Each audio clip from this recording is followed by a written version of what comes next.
So I would like to welcome you today, this morning at the University of Bern. It's a great pleasure to have a full auditorium of very enthusiastic free software and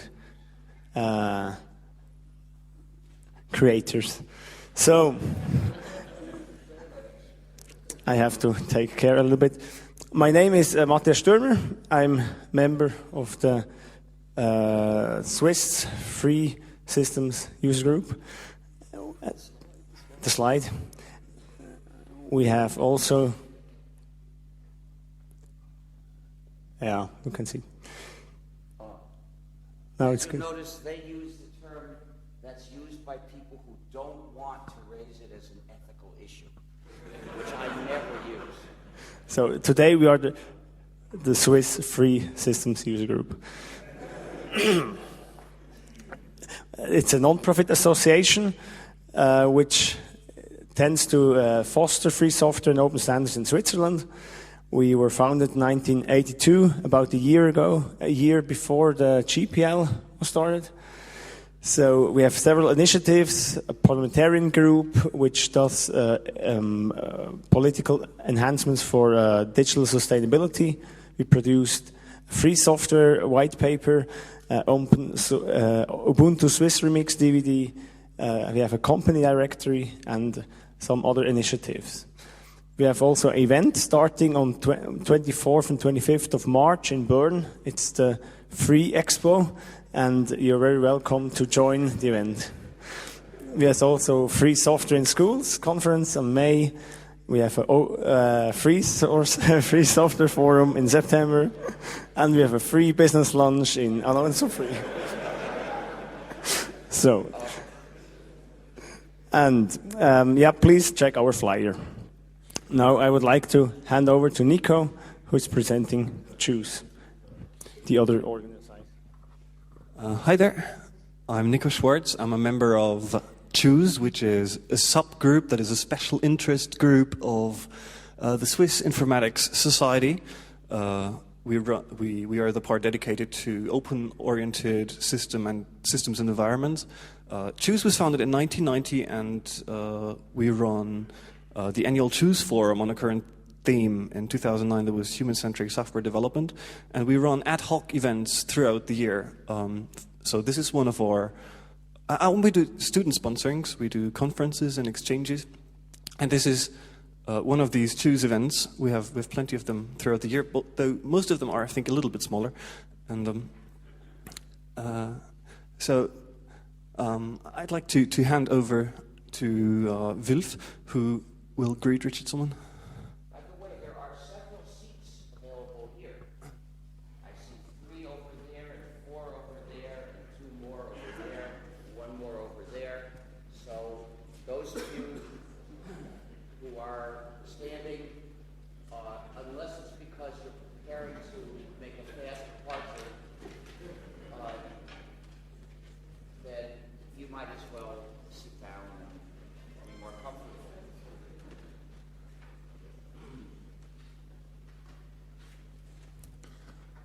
Well, Richard, it's a great privilege and an honor to officially welcome you to Bern, to the canton of Bern. I'm a member of the canton parliament here in Bern, and to tell you the truth, I was totally unaware of this Bernese agreement that seemed to have such an impact on how we handle copyrights today. And I think it's high time that you came to Bern to challenge us on that. You and I live in totally different worlds. We have perhaps a few things in common. I realized that you mainly work with men. I also work a lot with men's groups. Another thing is that we both have an interest in policy making.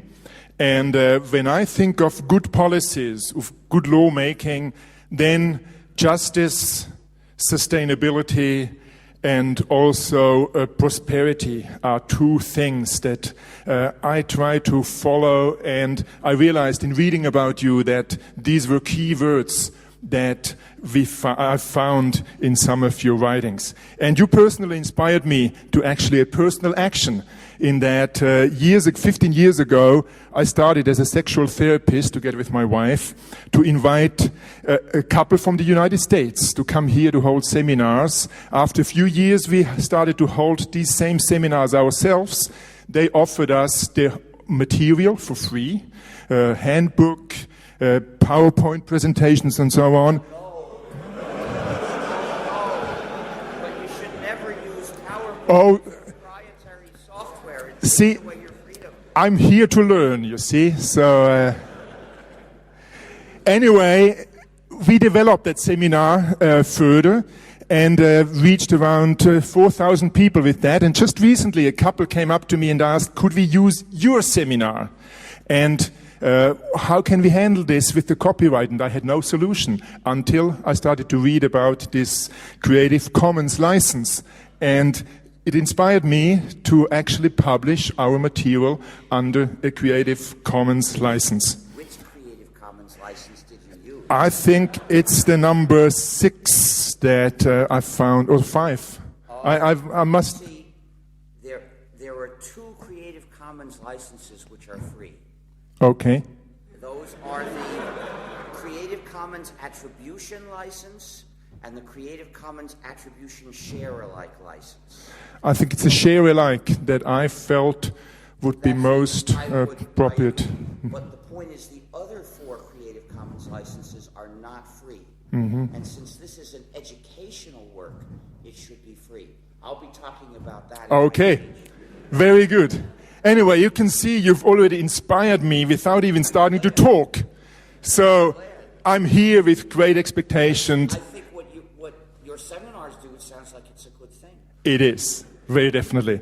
So welcome Richard Stallman to the city of Bern.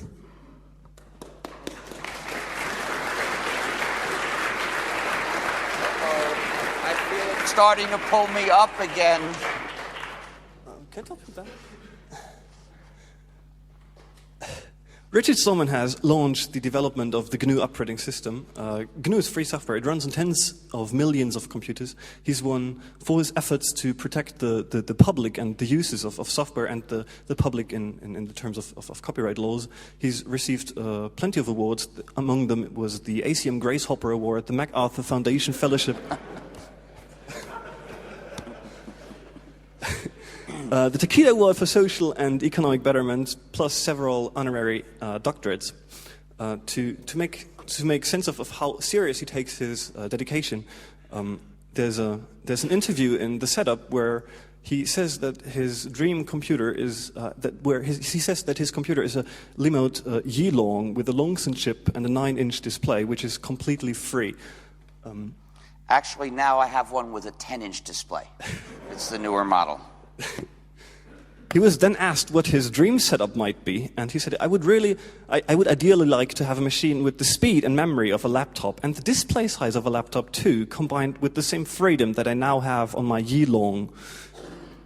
And John Gruber, the tech blogger, responds to that. You can say what you want about him, but he walks the walk. The least thing you can say about him is that he makes a very consistent argument in whatever he does. I give to you Richard Stallman.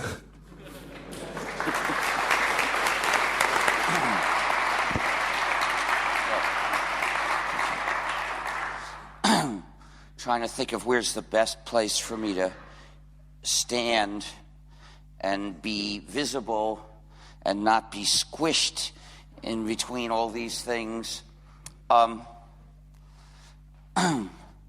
Maybe here.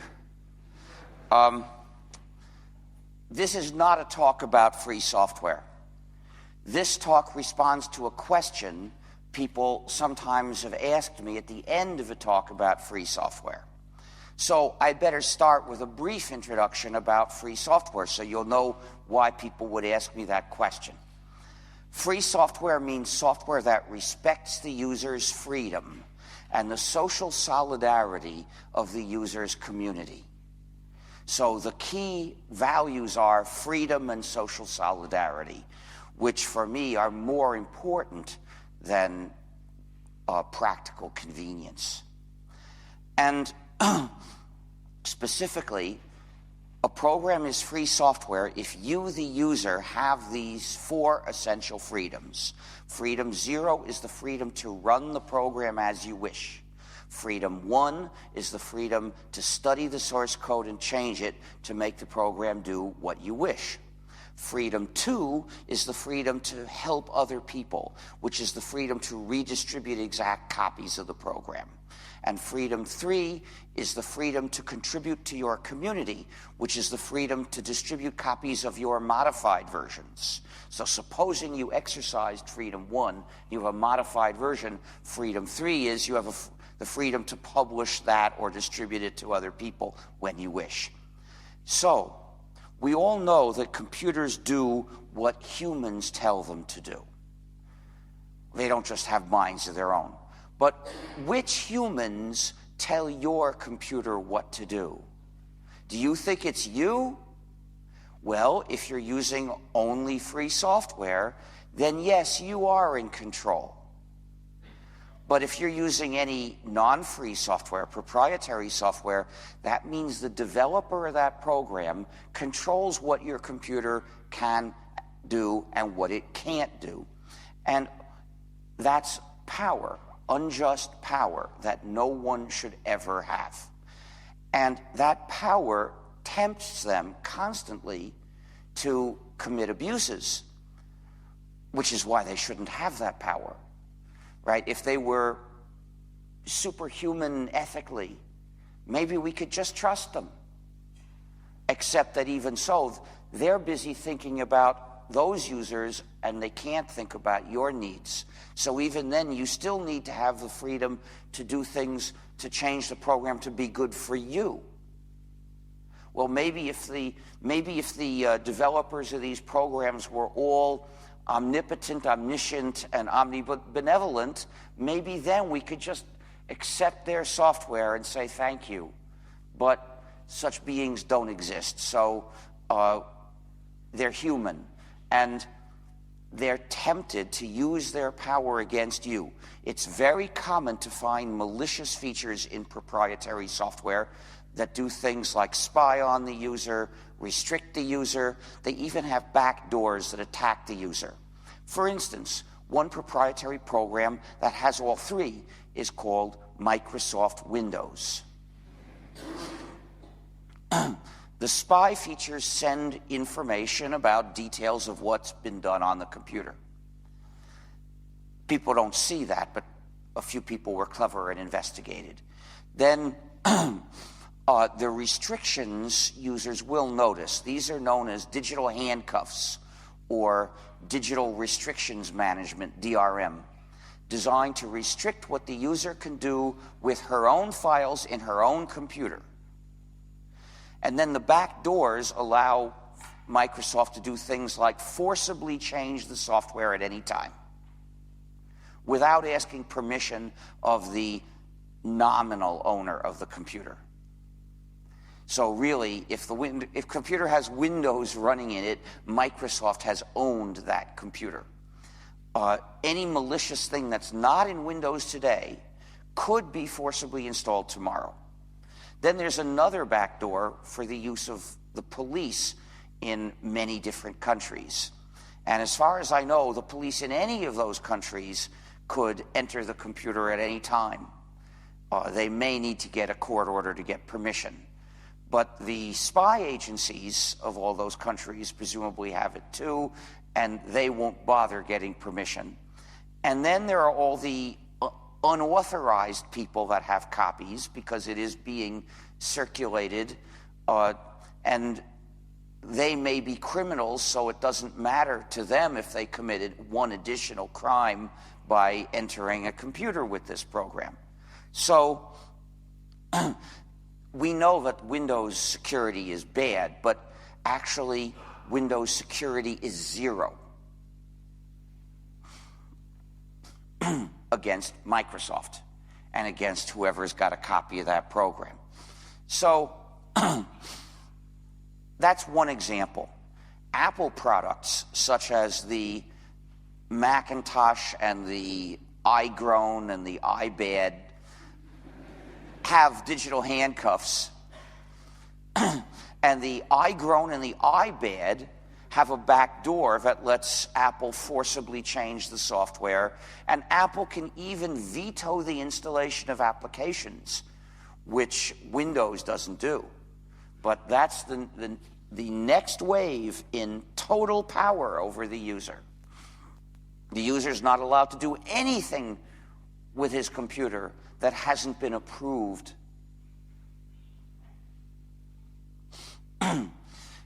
And then there's the Amazon swindle, officially called the Kindle. Kindle means to start a fire.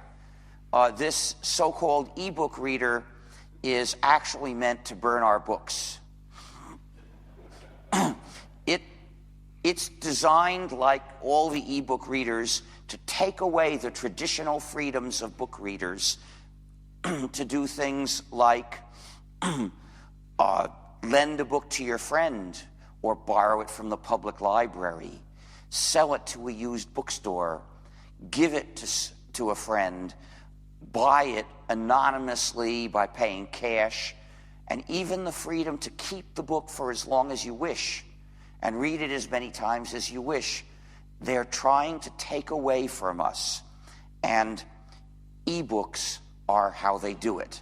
So with the swindle, the only place to buy a book that isn't very old is from Amazon. And Amazon requires users to identify themselves. So Amazon has a list of all the books everybody has bought. This list must not be allowed to exist anywhere. It's too dangerous. There is no one in the world we could trust to have that list. There's no need to even raise the question of whether Amazon is sufficiently trustworthy, because automatically no one is. We don't have to evaluate Amazon's conduct individually. And then the digital handcuffs in the product stop people from lending, giving, and selling their books. And then as far as the freedom to keep your book as long as you wish, there's a back door to take care of that. We found out about the back door when Amazon used it. Amazon remotely erased all the copies of a particular book that people had bought directly from Amazon.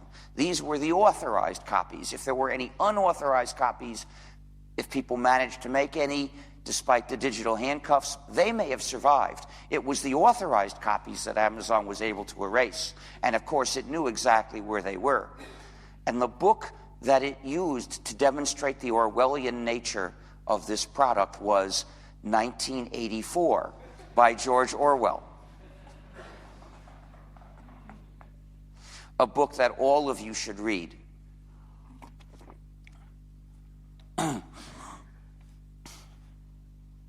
Before they erase it.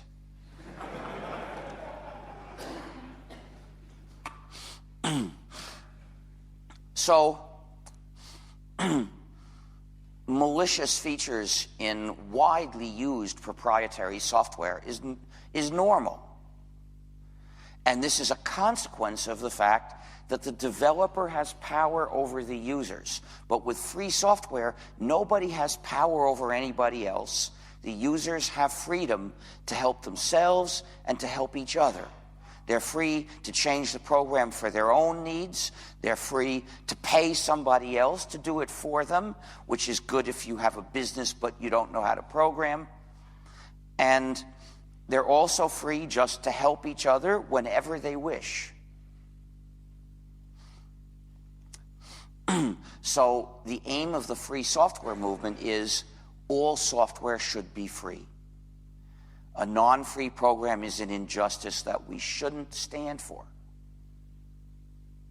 And so I decided to develop a free operating system to make a way to use computers and have freedom. These are the ideas of the free software movement. So when you meet people who promote open source, The reason that term was invented was there were people in the free software community who used free software, and some of them contributed to free software, but they didn't want to talk about these political ideas. They didn't want to say this is a matter of freedom. So they invented another term they could use, which doesn't allude to freedom at all. Thank you. And then they constructed a different discourse connected with that term.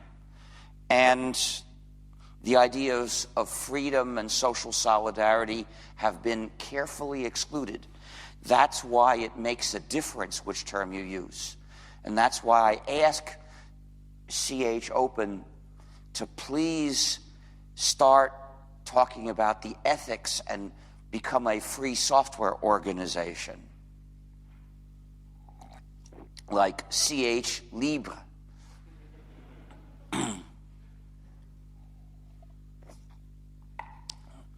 But if this were a free software talk, I would go on to explain the reasons why these 4 freedoms are needed and the history of developing the gnu+linux operating system, and how there are now hundreds of different distributions of gnu+linux, and most of them actually contain proprietary software. There are just a few that are 100% free software. And those are the only ones that I'll endorse. You can find the list in gnu.org/distros. The well-known distros, sad to say, contain or suggest proprietary software, and that's not good. But this is not a talk about free software. This talk responds to a question people sometimes ask me at the end of such a talk. They ask, these ideas of free software, did they apply to other things too? Like hardware? Now that's a silly question. Let's look at applying the same 4 freedoms. After all, if the question is, does the same concept of freedom, does the same issue apply to physical objects like this microphone, that means the same 4 freedoms, or at least that we better start there. So let's see if they make sense for a physical object. There's freedom 0, which is the freedom to run the program as you wish. And for the physical object, that would be the freedom to use the object as you wish. And yes, you do have that freedom. Whoever sells you this product doesn't put on a license saying what you can or can't do with the object. Of course, there's certain things that are illegal to do at all, but that's a totally different issue. So, yes, you have freedom 0. What about freedom 1? The freedom to study and change the source code of the program to make the program do what you wish. Well, here we run into a difficulty that the physical object doesn't have source code, at least not normally today. So we have to adapt freedom 1. It could be the freedom to study and change the object. Even if there may be plans for the physical object, a design, a drawing, whatever, but we don't have something we can't just edit the drawing and then say compile it into a physical object. Maybe someday we will. So now we have to adapt freedom 1 to the freedom to study and change the object. And you have that freedom almost always, except that the ability to carry it out can be limited. Like, it would be rather hard to modify this microphone in any non-trivial way. The only part that would be easy to change is the string. The circuitry is almost certainly made up of chips that there's no way to modify. Now, maybe you could solder another wire onto the circuit board, but since most of the circuitry is inside the chips, it's probably limited what you could manage to do that way. So, we have freedom 0, we have freedom 1, but it's practically limited. Freedom 2 is the freedom to make more copies and redistribute them to others. Well, there are no copiers for microphones. So, freedom 2 is just a completely meaningless question for most physical objects. And likewise, freedom 3. Suppose you did change the string on this microphone, there's still no copier. So, the answer is, this question only makes sense to a limited degree for physical objects, and to that degree, you do have freedom. So, it wouldn't be a very interesting topic. That's why they ask about hardware, because it's a silly question. But there are some other things for which it's a very meaningful and real question, namely other works made up of information that you might have a copy of. Because we do have copiers for them. We do have ways to modify them. We can do that with our computers. And therefore, whether we are free to do so is an important question that affects us all every day. Now, if you have a copy of something that's not software, normally the only thing that affects your freedom to do so is copyright law. It's not totally true. They're starting to claim to put licenses on copies of things, and you should never accept a copy of anything published that has such a license on it. But mainly it's copyright law that restricts them. That's not the case for software. It's mainly contracts and withholding the source code that are used to restrict what people do with their copies of software. In any case, and by the way, it would be very good to adopt a law forbidding the sale of copies of any published work with any kind of contractual restrictions on the buyer.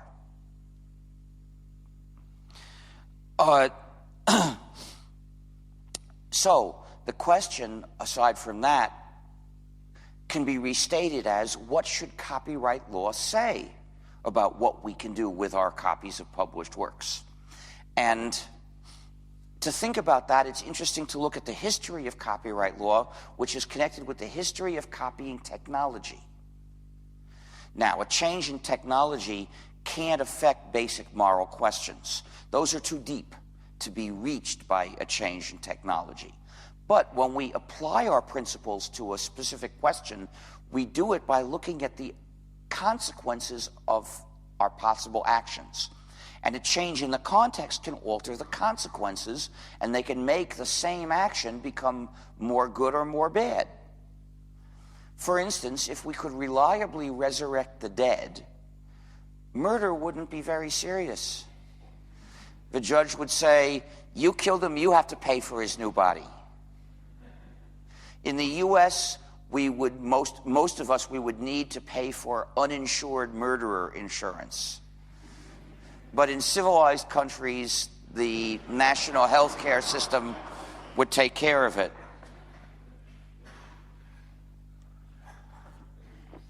So, let's look at the history of copying technology. Copying began in the ancient world, where you did it by reading one copy and writing another. Now, this system was rather inefficient. It had certain other characteristics too. First of all, it had no economy of scale. To make 10 copies would take you 10 times as long as making one copy. Well, maybe a little less, because you'd have a learning curve. But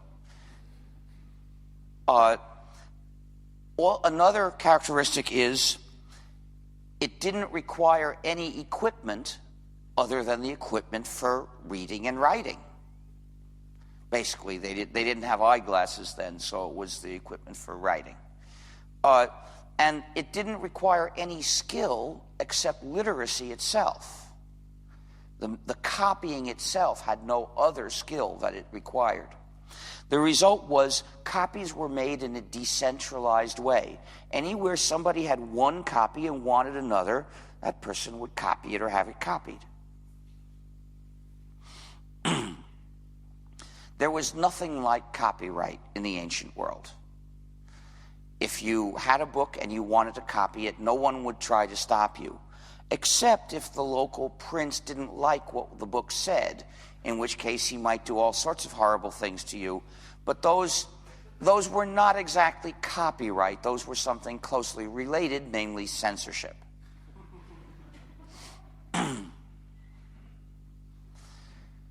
But then there was a big advance in copying technology, the printing press. The printing press made copying a lot more efficient, but not uniformly so, because the printing press made mass production copying much more efficient and did no good at all for making one copy at a time. And the reason is that the printing press has an economy of scale. It takes a lot of work to set the type. But once you've done that, you can make many copies much faster than you could write them. However, setting the type was slower than writing a copy, so if you wanted to make one copy, writing it by hand was still the most efficient way. Another fact about the printing press was that the press and the type were expensive, specialized equipment that most literate people didn't own. And using them required special skill that most literate people didn't know.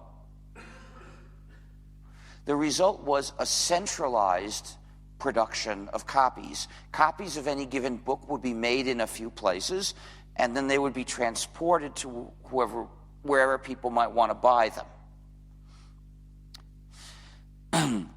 During the first few centuries of printing, a lot of copies were still made by hand, either for very rich people to show how rich they were, or by poor people, because as the song goes, time ain't money if all you got is time. So these people couldn't afford printed copies, which were much cheaper than handwritten copies in general, but still fairly expensive. And they did have time available to write a copy themselves, so they did. Copyright began in the age of the printing press.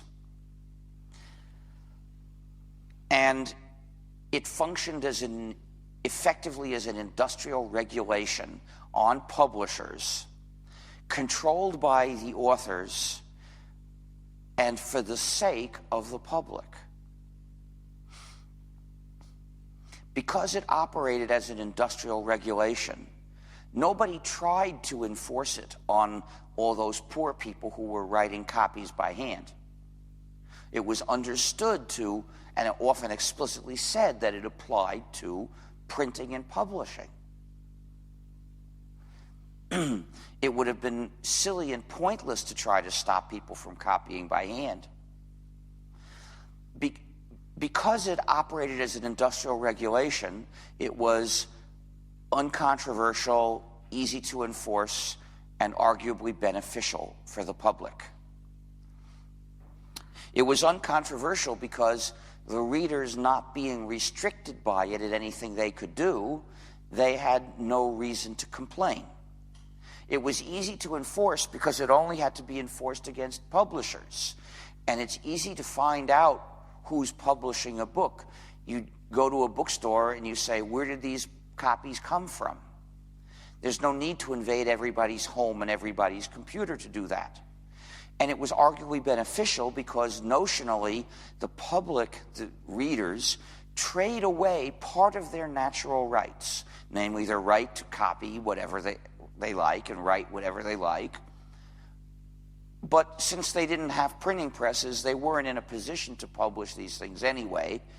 So they weren't really losing anything in practical terms. And in exchange for trading that away, they got benefits, real benefits, the benefits of encouraging more writing, which they were in a position then to read. So if you have something that you can't use, and you trade it, and in exchange you get something of some value to you, at least it's a positive trade. Whether it's the best deal you could have got is another question, but at least it's positive. So the copyright system in the age of the printing press was arguably beneficial. But the age of the printing press is gradually giving way to another advance in copying technology, to the use of digital technology and computer networks. Another advance that makes copying more efficient, and again, not uniformly more efficient. Because here's what we had in the age of the printing press: mass production copying far more efficient than one-off copying. Well, digital technology gives us something like this, because the bigger benefit is for one-off copying, and mass production copying benefits too, but they end up much closer together.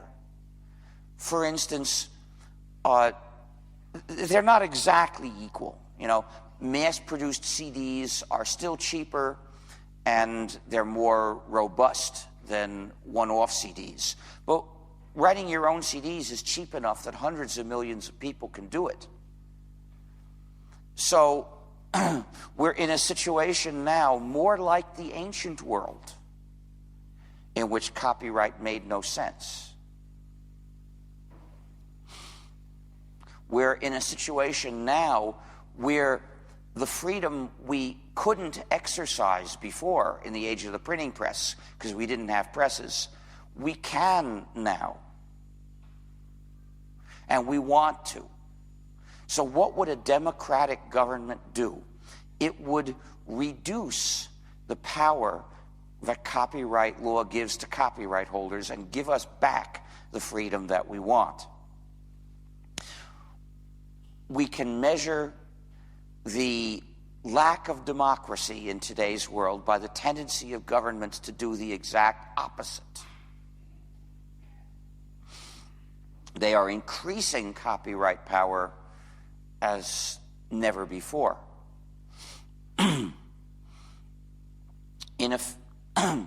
So, in effect, copyright has become a restriction on the readers, controlled by the publishers in the name, and usually only in the name, of the authors.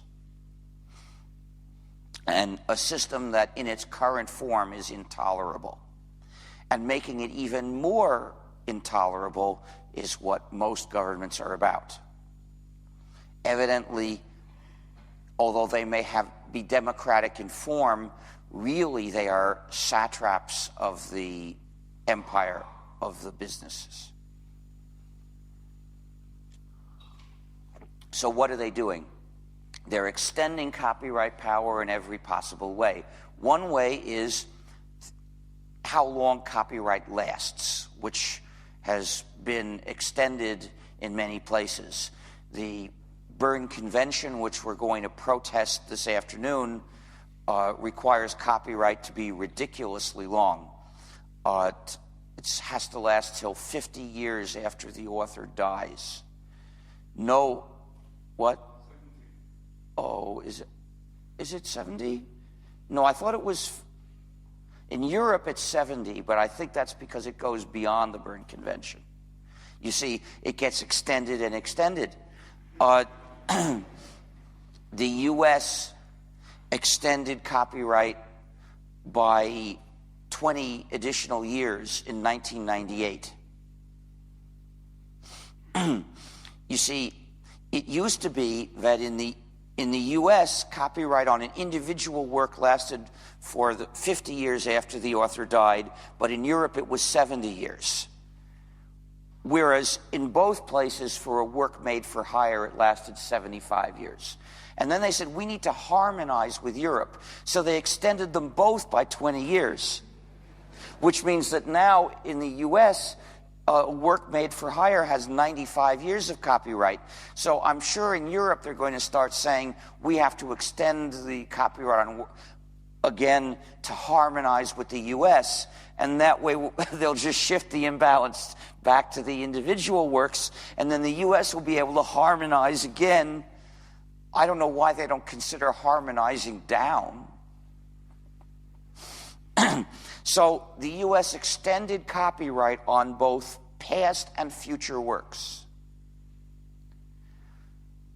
I don't understand how extending copyright on past works is supposed to create more incentive for the now probably dead authors back in the 20s and 30s to write more.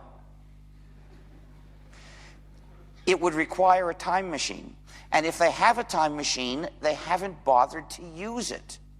Because our history books don't say that there was a big boost for writing and art in the 1920s when authors discovered that their copyrights would be extended in 1998.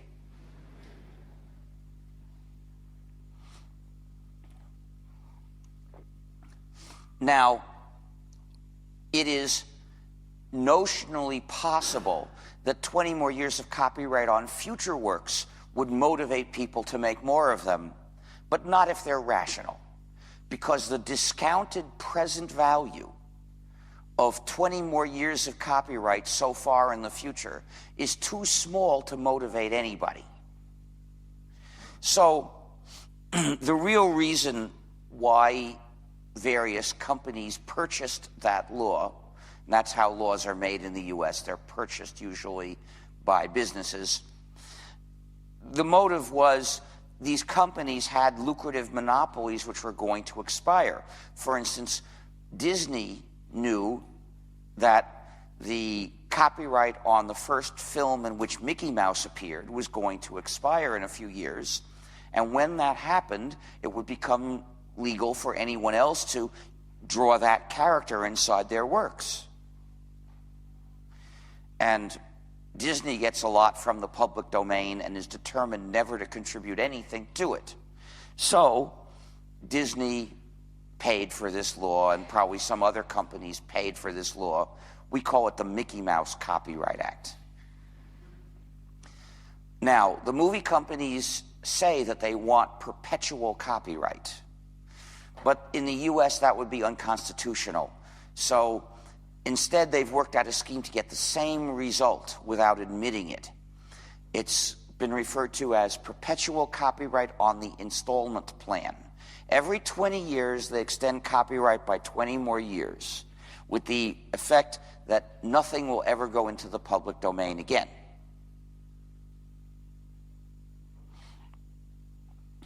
Well, that's one dimension, the dimension of time. There's also the dimension of breadth. Which activities does copyright restrict? In the age of the printing press, copyright was not supposed to restrict all uses of a copyrighted work. Copyright restricted certain uses which were exceptions within a broader space of freedom. But the publishers see in digital technology the opportunity to seize total power. And that's what they are doing with digital restrictions management. The first place that the public encountered DRM was in DVDs. The movie in a DVD is stored in an encrypted format that initially was secret. And the purpose of this format and keeping it secret was to restrict all users. The conspiracy that established the DVD format required all manufacturers of DVD players to commit to restricting the public in the same ways, which means that effectively there is no competition. Now, initially it was a secret, but then some people figured out the format and developed and released a free program that can play the movie in a DVD. Well, this program is legally censored in the US, in the European Union. I don't know whether it's censored in Switzerland. Does anyone here know? Not yet. Well, you've got to fight to preserve that freedom. Because the US and the EU are trying to bully all the rest of the world into joining in this system of censorship. The publishers are really aiming to create a pay-per-view universe. They want to get rid of all technology we could use to escape that we could use to break the digital handcuffs. And that's what the laws forbid. They censor any software that can break digital handcuffs. However, the movie companies realize that they can't make that software go away. It keeps circulating. It's not hard to get.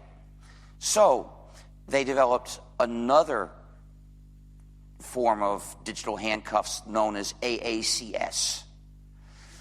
And they thought that that would never be broken. It's used in HD DVD discs and in Blu-ray discs. And then a few years ago, someone released a program that could decrypt it, but the program was legal because it was useless, because in order to actually use it, you'd need the key. And then I saw a photo of two adorable little puppies, and above them were 32 hex digits. And I wondered, why would anyone put together these hex digits and those puppies? I wonder if these digits are a key that governments are going to try to suppress. And they put them together with the puppies because people liking the puppies would share copies of the photo and thus preserve the key. And that's what it was. That was the key necessary to take the axe to AACS.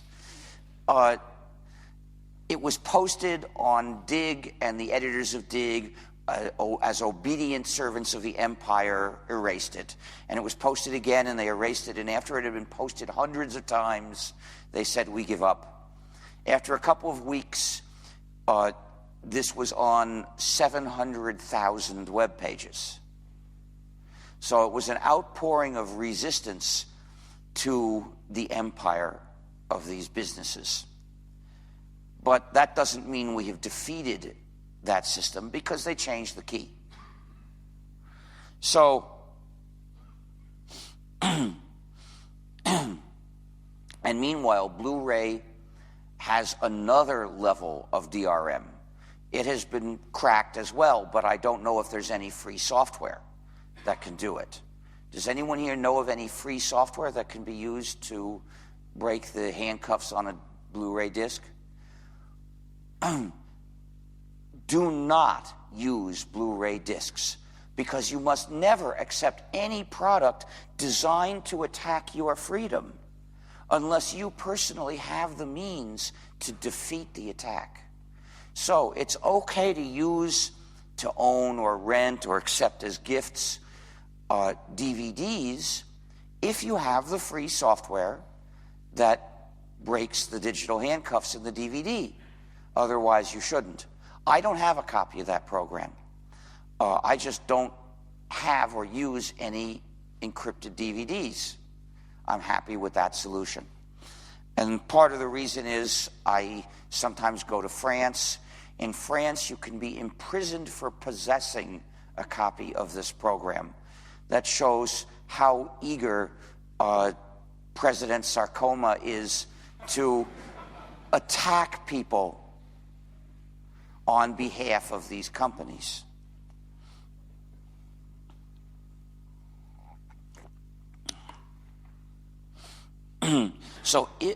Now, both of these systems of digital handcuffs illustrate something interesting. Almost always they are designed by conspiracies of companies. It's very rare that one company by itself is in a position to do this.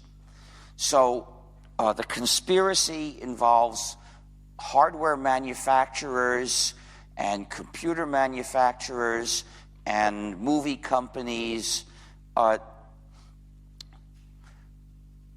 and these are conspiracies to restrict the public's access to technology. Such conspiracy should be a crime. The executives of those companies should have been tried and imprisoned for what they've done. But they are not worried that this will happen, because they know that almost all governments are on their side against the citizens. They don't even bother to hide their conspiracies. which is how I know about them. I'm not an investigator. If these conspiracies were secret, I wouldn't be sure they existed. But they're not secret. They have websites. For instance, I looked at the website of AACS, where at the time were stated some of the rules that they imposed on manufacturers. For instance, starting in 2011, analog video outputs were going to be prohibited. The reason is they say they want to close the analog hole. I can show you a couple of analog holes here that they want to close. The website also listed the companies that had sponsored the conspiracy. They included Intel, AMD, Microsoft, Sony, Philips. I think Apple was one of them too. They're all working together to take away our freedom.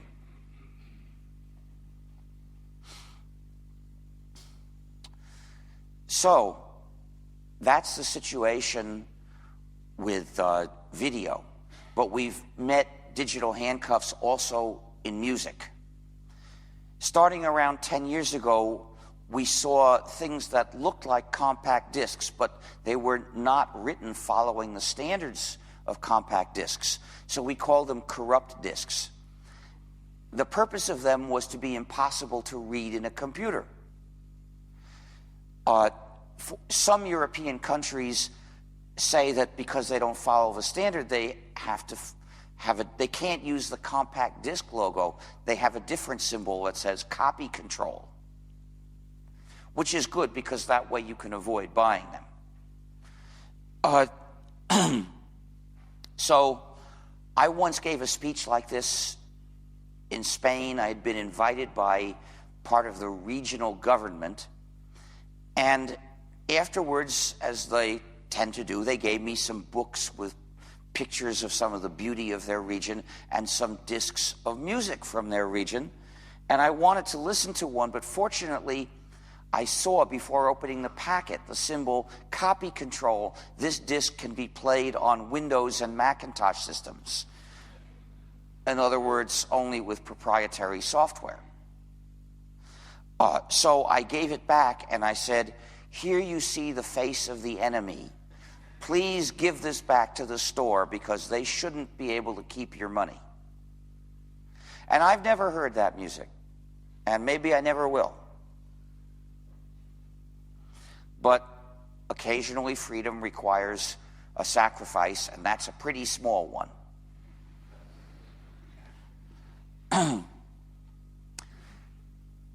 Now, we've also seen, then there was the scheme that Sony used for corrupt discs, where if you stick the disc in a computer, it would install software into the system, breaking the security of your computer, and then this software was known as a rootkit. It's like the thing that a virus might use to take control, or that a cracker trying to invade the machine might use if it isn't Microsoft invading the security of a Windows machine, because Microsoft can do that automatically.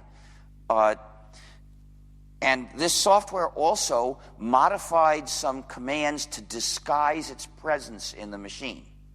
And it modified another command to make it difficult to delete this software. Now, all this is a felony in most countries, I think. But it's not the only one Sony committed, because this software also included free software that had been released under the GNU GPL, and Sony did not comply with the conditions, which include providing source code for the whole of the software, of the program containing that code, and a copy of the GPL to inform users of the 4 freedoms. So that's commercial scale copyright infringement, which is also a felony. Of course, Sony was not prosecuted because the governments understand that the purpose of copyright law is to subject us to the companies, not to restrict them. But people did sue Sony.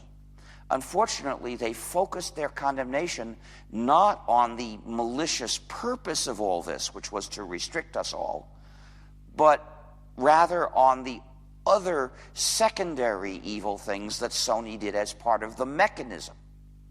So Sony was able to settle the suit by promising that in the future they wouldn't put rootkits on their discs of music. In the future, the rootkit is to be included in the product before you get it and will be impossible to remove, as is the case, and it implements AACS. And this is the case in the PlayStation 3, which is an extremely malicious product. Nobody has ever found a way to break the DRM of that, so no one should get it.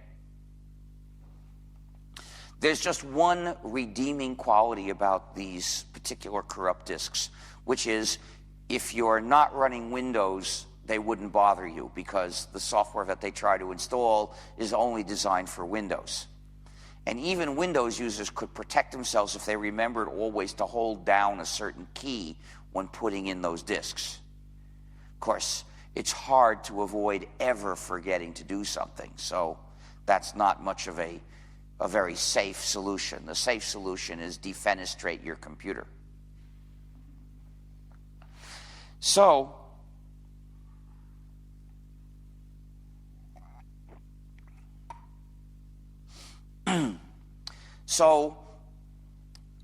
we also have seen DRM on downloaded music, which is a different form of malice. But fortunately, DRM is sort of going away in music for the most part. So in that theater, we seem to be winning this war. I'm told it happened because the record companies made deals with Apple and then saw that those deals had given Apple too much power, and that the only way that they could escape from those deals was to start distributing music without DRM. So if Apple did anything good, it was not intentionally.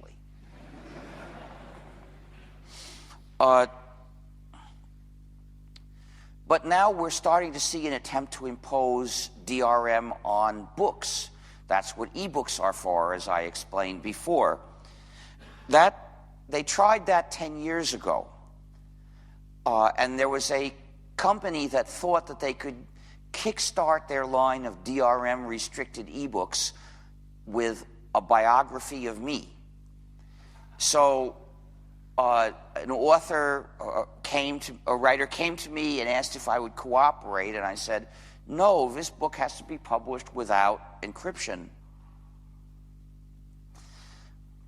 So the publisher wouldn't agree to that, and I stood by my position. I'm good at being at least as stubborn as somebody else.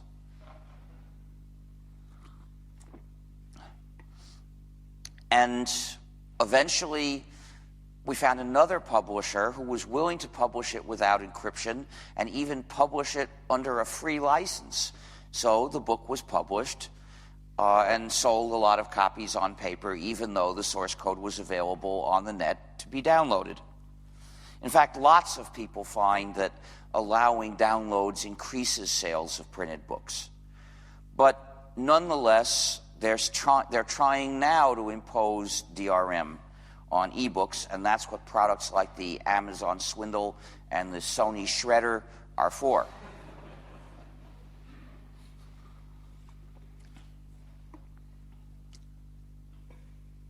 All along, ebooks failed a decade ago.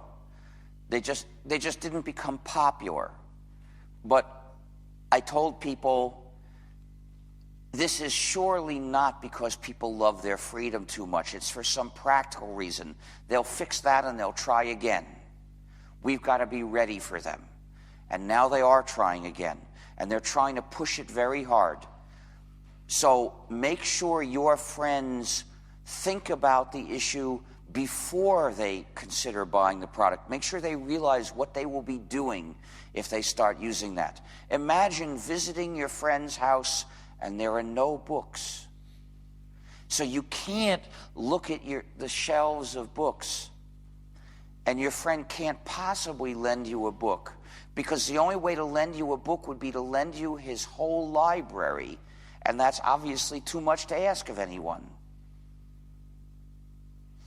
So, if we don't want that to be our world, we must reject these malicious products. Tell your friends about this before they buy one, so they'll understand and they won't buy one.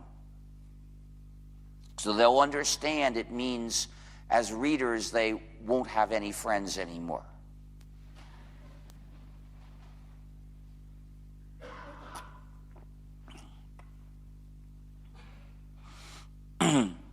So,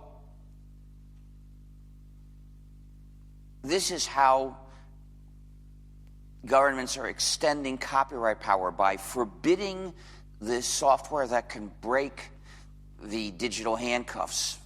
By censoring it, they support these conspiracies to restrict our access to technology and help the publishers in their campaign to impose a pay-per-view universe. But what should governments do? What would a democratic state do? It would reduce copyright power. Here's what I recommend. First, there's the dimension of time. I recommend that copyright should last for 10 years starting from the date of publication. Why starting from the date of publication? Because before the work is published, we don't have copies, so practically speaking, we are not feeling the restriction at all. We might as well let the author or artist have as long as it takes to arrange publication and start the period then with publication. Why do I propose 10 years? Because, at least in some countries, at least in the US, the publication cycle lasts less than 3 years. Within 2 years, the book is remaindered. That is, the remaining copies are sold off at a lower price, and within 3 years, it's out of print. 10 years is more than 3 times as long, so it's got to be sufficient in almost all cases, and thus sufficient generally. But I'm not saying 10 years is exactly the right number. I propose it as a rough approximation, maybe a first adjustment, and after a while we could maybe make it a little longer or a little shorter. But I think this is roughly right. Not everyone agrees, however. I once proposed this on a panel discussion with fiction writers, and the prize-winning fantasy writer sitting next to me said, 10 years, that's intolerable. Anything more than 5 years is too much. Yeah, I was surprised too, because when the publishers demand increased power, they always say they're doing this for the authors or the artists, on behalf of them. And they bring out a few famous authors and artists who are very rich, among the few who become rich, who say, yes, we want more power. And so they lead us to think that the added power they're demanding is going to benefit the artists and authors generally. Well, that's not true. It's only the few exceptions that they bring out who are benefiting, the famous ones who are getting tremendous amounts of money. And the rest, the publishers are grinding into the ground with their heels. For instance, this person whose book had won an award but wasn't a bestseller, I later read it, it was good. In any case, he had a dispute with his publisher. You see, his publication contract said that if the book went out of print, the rights would revert to him. Well, his book was out of print for all practical purposes, since people couldn't get copies. He But the publisher refused to acknowledge this and was using the copyright on his own book to stop him from distributing copies of his own book, which he wanted to do so that people could read them. Because that's what an artist starts out wanting. I want to show my work to people and I want to see them appreciate it. And that's what most artists go on wanting. A few of them get a lot of money, which can corrupt them, and they start wanting the money more. Most artists don't get a chance to face this possible corruption. They never get very much money. So they continue wanting their work to be appreciated. He wanted his work to be appreciated, and copyright law was stopping him from showing people copies. He knew that more than 5 years of copyright was unlikely to ever do him any good. So he said nothing more than 5 years. Well, I'm not necessarily against that. If there's a consensus that 5 years is better than 10, okay.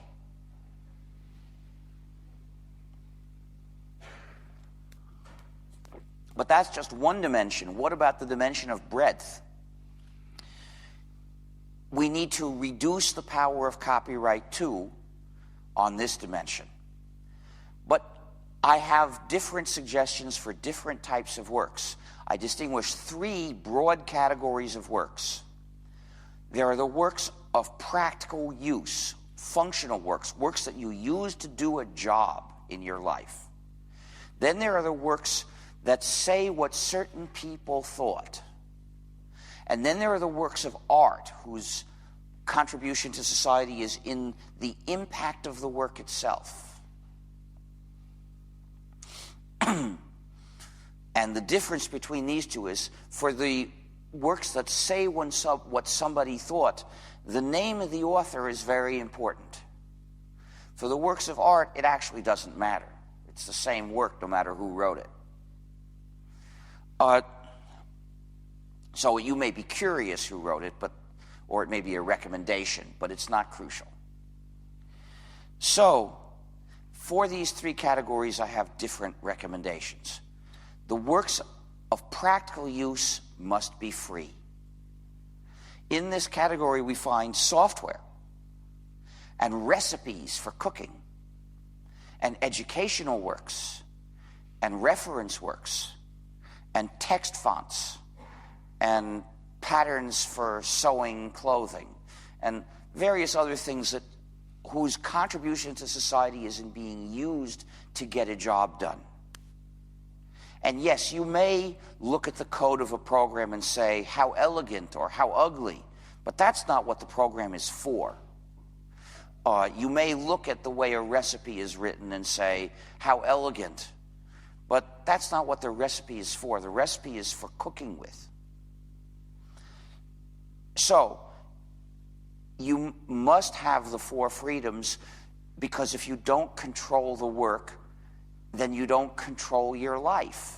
You're using the work to do jobs in your life. To control your life, which is freedom, requires control of the work.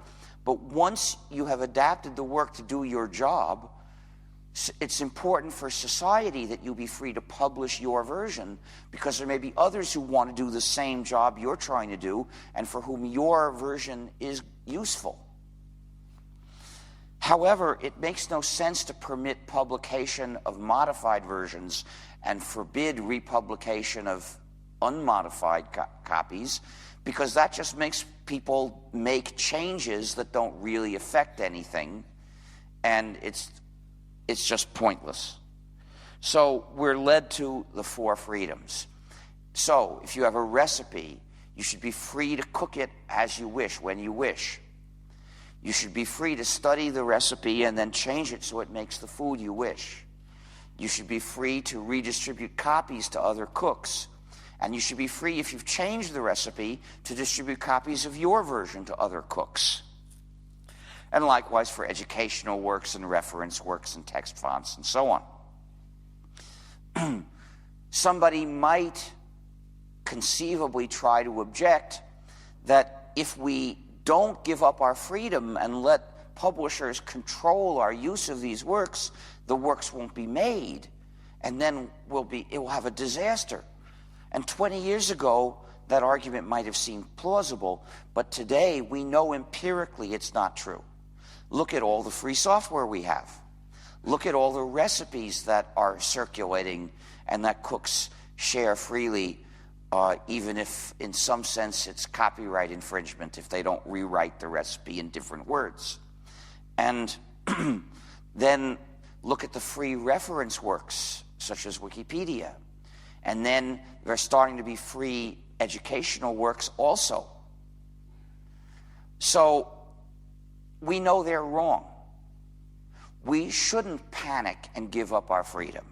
We should insist on our freedom. We should put an end to the non-free works in these categories. But what about the other categories? The works that say what certain people thought include, for instance, autobiographies, essays of opinion, scientific papers, offers to buy and sell. Now, to publish a modified version of these is to misrepresent someone.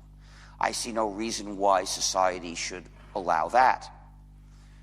But there is a minimum, and as a consequence, there's no need to allow commercial republication either. But there's a minimum freedom that we must always have for any work that is published, and that is the freedom to non-commercially share exact copies. The attempt to stop that is what is making copyright tyrannical. It's the war on sharing, which requires draconian, nasty laws.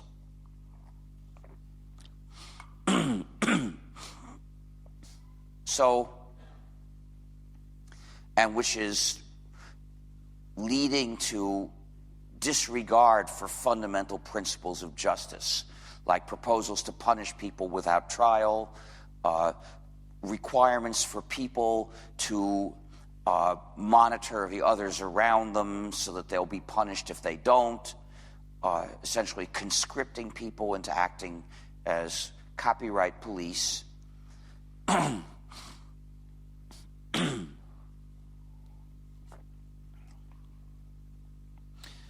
So we must grant the freedom to non-commercially redistribute exact copies of published works. And this will end the war on sharing. It will turn copyright back essentially into an industrial regulation that we can live with.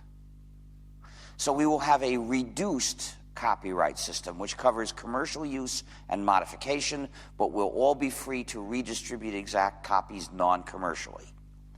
This reduced copyright system will continue providing revenue to the authors and artists in more or less the same way it does now, the same inadequate way it does now.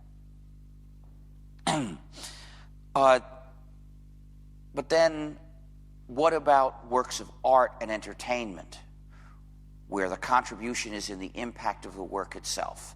Here, the issue of modification is difficult because there are valid arguments on both sides. On one hand, the work can have an artistic integrity which a modified version can destroy. And we see proof of this frequently. We also see that lots of authors will permit the butchery of their works by Hollywood in exchange for enough money. So those authors may talk about artistic integrity sometimes, but they don't really have it. But there are some authors who make Hollywood stick to the book and not destroy it. They may have artistic integrity. But on the other hand, modifying an artistic work can be a contribution to art. Consider the folk process, by which a series of people will transform a work and can produce something very rich. But if we want to think only about named artists, consider Shakespeare. some of whose plays used stories copied from other works published just a few decades before. If today's copyright law had existed then, those plays would have been infringing and would never have been written. And the copyright holders would say it's a good thing because that would be a cheap ripoff. Why should we allow that? Since those plays were written, we can say that they're not cheap ripoffs, but only because we had the chance to see them. So, how to resolve this? It occurred to me eventually that someday the work is going to go into the public domain, and then people will be free to publish modified versions. The only question is, how soon? And it also occurred to me that with artistic works, although the modified version is can be a contribution to art, it's not urgent the way it is to publish your modified version of a practical, functional work. If copyright lasts 10 years, you can wait 10 years. So that's what I recommend. For 10 years, the reduced copyright system that covers commercial use and modification, but everyone will be free to redistribute exact copies. And then the copyright expires and people are free to publish their modified versions as further contributions to art. But there's another point to be made. There's a practice known as remix, where people take little bits out of lots of different works and put them together into a work that overall is totally different from all of them. That has to be legal, because the purpose of copyright is to promote the practice of art and other fields of writing. And so to have it obstruct the making of works is self-defeating. That would only happen if a country allows its legal system effectively to be hijacked and turned against its purpose. But that's what's happened. So remix just has to be legal. So these are my recommendations for what to do with copyright law. And in particular, this means sharing copies on the network must be legal. But the record companies will say, that's stealing money from the artists. Well, like most of what businesses say, it's less than a half-truth. This happens to be more like a 1/10 truth. You see, there are some artists who really do make money if you buy their records. Those are the long-established superstars when you're buying their records that were not among their first 5 or 7 records that were their first contract. Because all the rest, they don't actually get any money if you buy their record. And the reason is that the production and publicity expenses are treated by the contract as an advance to the musicians, even though they didn't actually get that money. And so when you buy the record, a certain fraction, which is nominally or theoretically for these musicians, actually goes from one account in the record company to another to supposedly pay back that advance. It's very rare that a record sells enough to do that.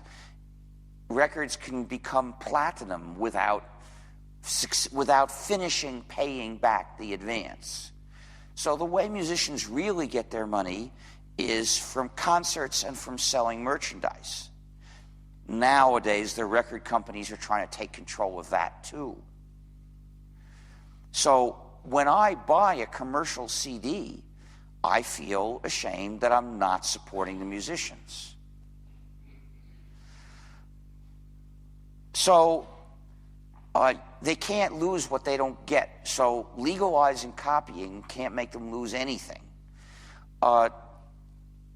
It'll just make the record companies lose, perhaps.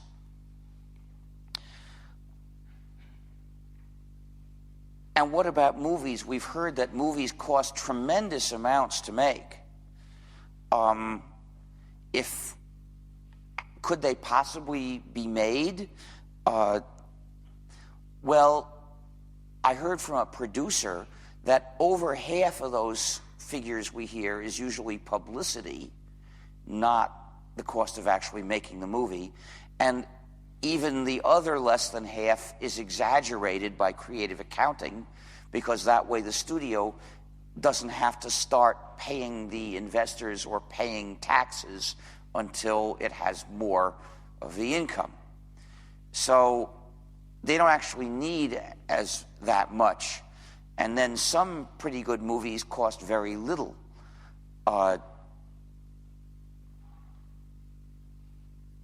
Like there's Nasty Old People, which I saw a few weeks ago, which was made as an amateur project and released under one of the Creative Commons licenses, I don't know which. But I should point out, Creative Commons has 6 different licenses. 2 of them are free licenses, but all of them at least permit non-commercial sharing of exact copies. So for art, they're all okay, in my view. However, for educational works and reference works, and only the 2 that are free should be used. And those are the attribution license and the attribution share alike license. Those are the 2 that are free. Anyway,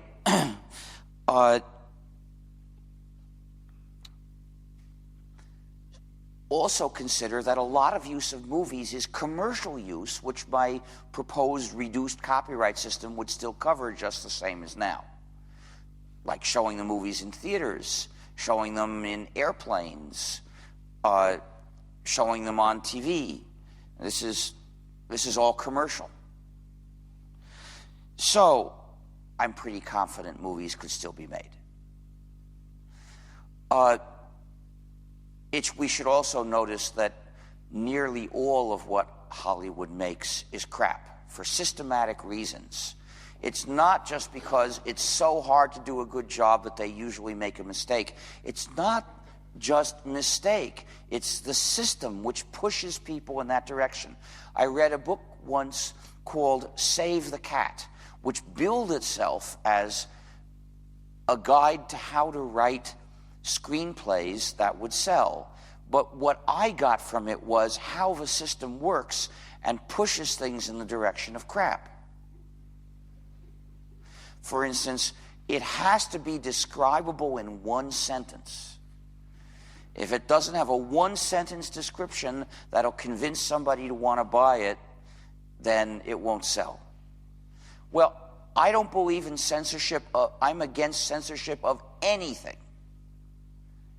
Censorship is much more dangerous than anything that people might purport to censor. And I'm not in favor of censoring movies because I think they're crap. I'm not even in favor of censoring movies that are horribly disgusting, like Pulp Fiction, that I never want to see anything like that again. But I don't believe in censoring it. However, the question, nobody's proposing to censor it. The question is whether we should give up our freedom to help more of it be made, more crap be made. And that I'm not in favor of. So,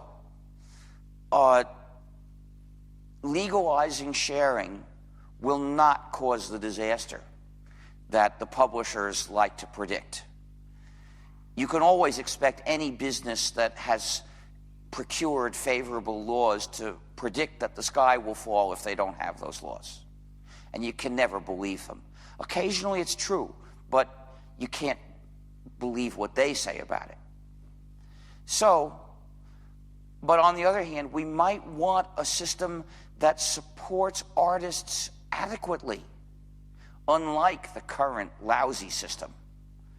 So I have a couple of suggestions. One is through taxes. We could collect a special tax, say on blank discs or internet connectivity, or just use the general budget the same as we use to support maintaining streets. But either way, the important thing is how to distribute the money. The money must be distributed entirely to artists. And based on their success, which we could measure through sampling and so on, there are various polls to measure success of an artist, but not in linear proportion to their success. The reason is a superstar can have far, far more success than ordinarily successful artists. Suppose a superstar has 1,000 times the success of fairly successful artist B. Well, in linear proportion, we would give A 1,000 times as much money as B, which means most of our money would be going to the superstars, and the tax money would be spent in an inefficient way. In order to support most of the fairly successful artists adequately, we'd have to make the superstars tremendously rich. So what I propose is put in a function that looks like this, like maybe cube root. So this way, instead of getting 1,000 times as much money as B, would get 10 times as much money as B. And that way our system could support, most of the money would go to supporting the large number of fairly successful, fairly popular artists. And yes, each superstar would still get more than less popular artists, but the total amount going to the superstars would not be a big fraction of the money. This would be an efficient system. We could support the artist better with less money than we spend now. But some people have a bad reaction, a knee-jerk hostile reaction to taxes. So I have another suggestion, which is voluntary payments. This is already starting to work. In fact, I saw an article mentioning a considerable number of musicians at different levels of popularity, not all superstars, who are now making money pretty well by selling various things associated with their music while they let the music be shared. So in effect, it's more or less like voluntary payments. And I bought a pre-downloaded DVD of the movie Sita Sings the Blues. I could have just downloaded it from Nina Paley's website, but I paid her for a pre-downloaded DVD because I wanted to support her. She's a genius. She made this movie almost entirely by herself, except with a few people who provided voices. And then she had to pay a lot of money to get permission to distribute it at all with the music that's in it. So she calls it getting it out of copyright jail. That music was from the 30s and 40s. So under my proposal, it would be in the public domain now. But anyway, voluntary payments work, but they have a drawback. It's not so easy to make them. And the systems for paying money are not very efficient. You need to have a credit card or have a bank account to get a PayPal account. And then PayPal will keep half of the money for small amounts, I believe. It's half. So if you wanted to send a small amount, like 1 franc, it would be ridiculous. But that's exactly what we have to make possible. So I recommend that every player should have a button on it to send maybe 1 franc here, 1 euro, $1, 1 rupee in India would be a good amount. But an amount appropriate to the country that most people could pay without really missing it. So the only reason you'd ever hesitate is because it's too much trouble. So with this button, we get rid of the trouble, and then there will be a lot more voluntary payments. And you could push it or not, right? So, but who here could not afford to give 1 franc this way every week. Well, if you can't afford it, you don't have to. We don't have to squeeze the money out of poor people to support the arts. There are enough people who are not poor, who can do it, who won't miss it.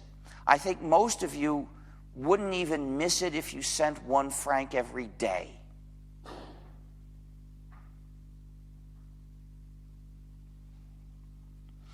So these new methods would support the arts much better. And Francis Muguet developed a method that combines aspects of both of them and takes advantage of existing relationships so that it becomes easier to enact. It's called global patronage, or mécénat global. And here's how it works. Every internet subscriber has to pay a monthly fee to support the arts, and has the right to apportion a certain fraction of that among the works of her choice. So that limit might be 30%. So let's assume it's 30%. Well, then she could say, I want to give 10% to that particular work, and 5% to that work, and 1% to each of those 5, and I won't bother allocating beyond the other 10% I could allocate. So that means 20% of her payment is allocated and the other 80% is not.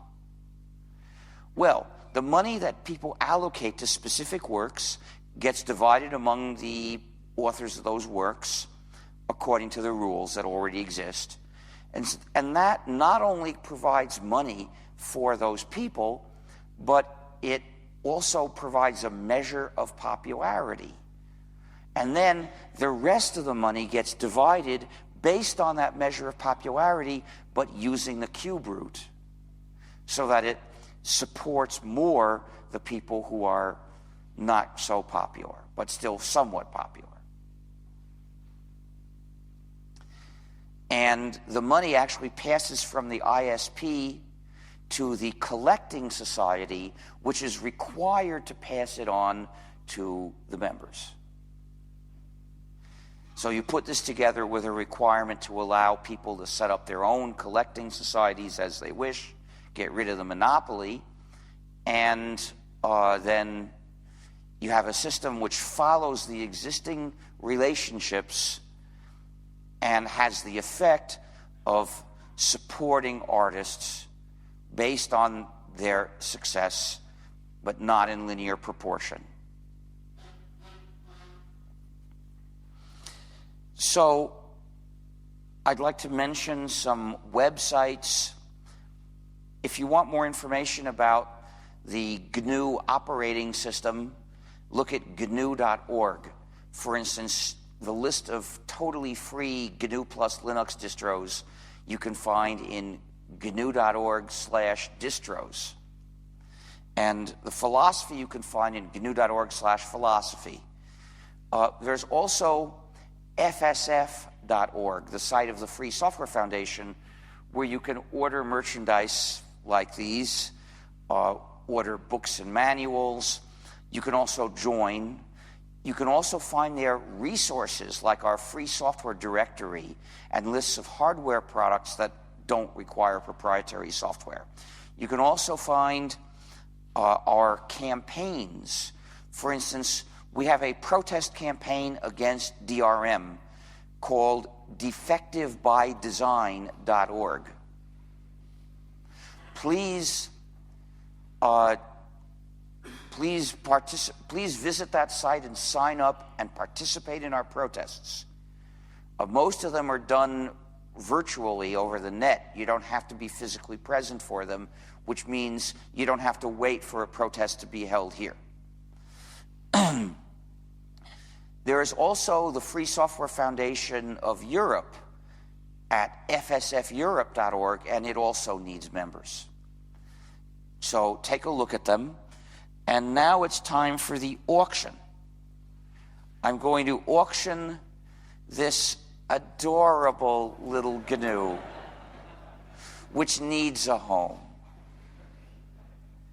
And if you have a penguin, you must get a GNU, because as we all know, a penguin just can't hardly function without a GNU.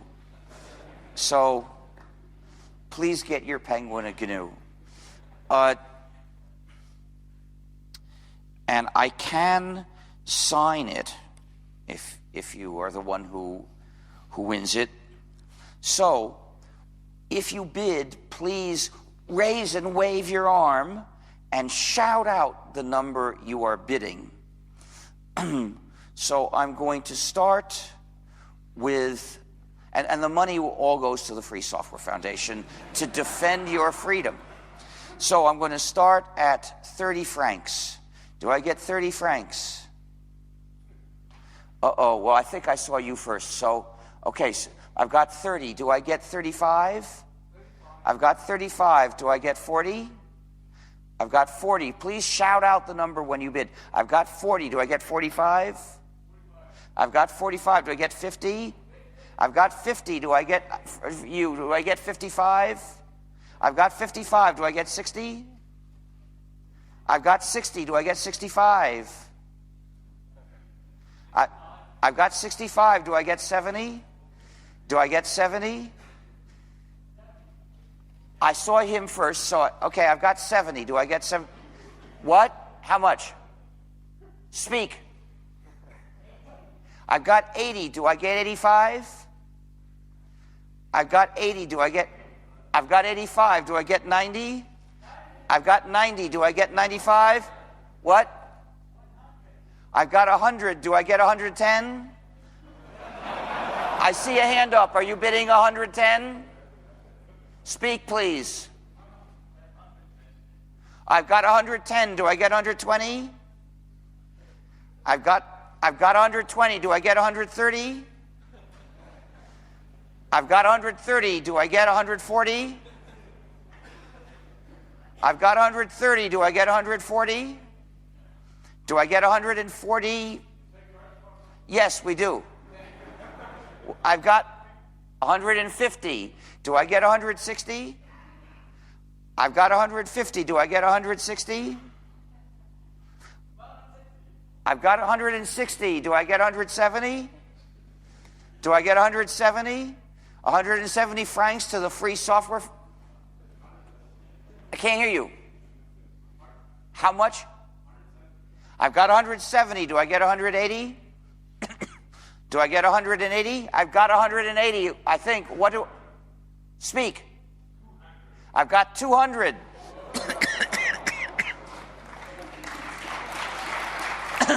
I've got 200. Do I get 220?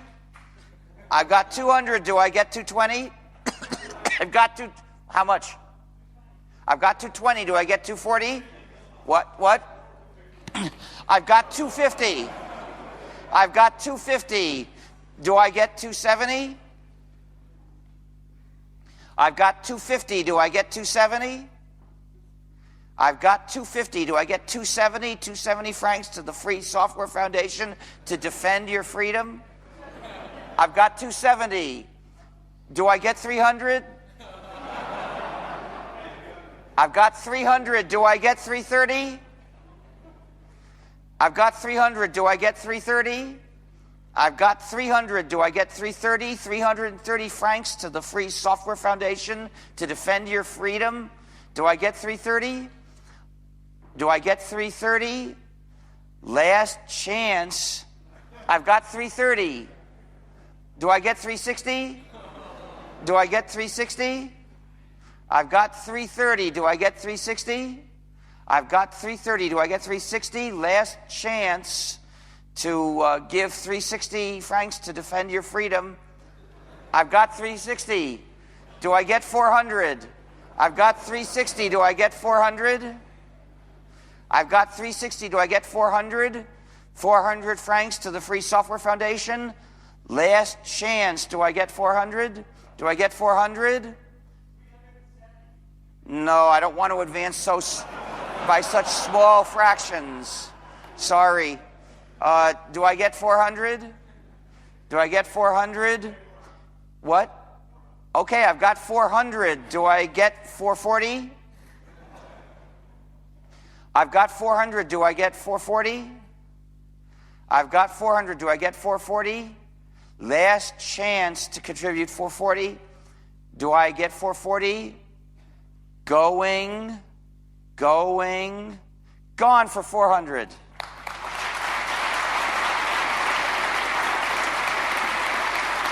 So please come up.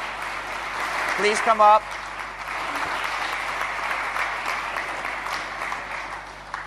So which way are you going to pay? Cash or credit card? Okay, get a piece of paper. There seem to be papers here. And, well, these are not blank. It's a bit unfortunate. Or with invoice. Yeah, what? Invoice. I can't hear you. Invoice? No, the point is you have to write down the credit card information on a piece of paper and show me both, and then I'll keep the piece of paper. Ah, here's paper. So write down all the information, you know, number and expiration date, name, code, and your email address, and the amount, and say which currency, because otherwise they might get confused. No. That's not a published work. That's personal information, totally different information. Different issue. So now it's time for questions.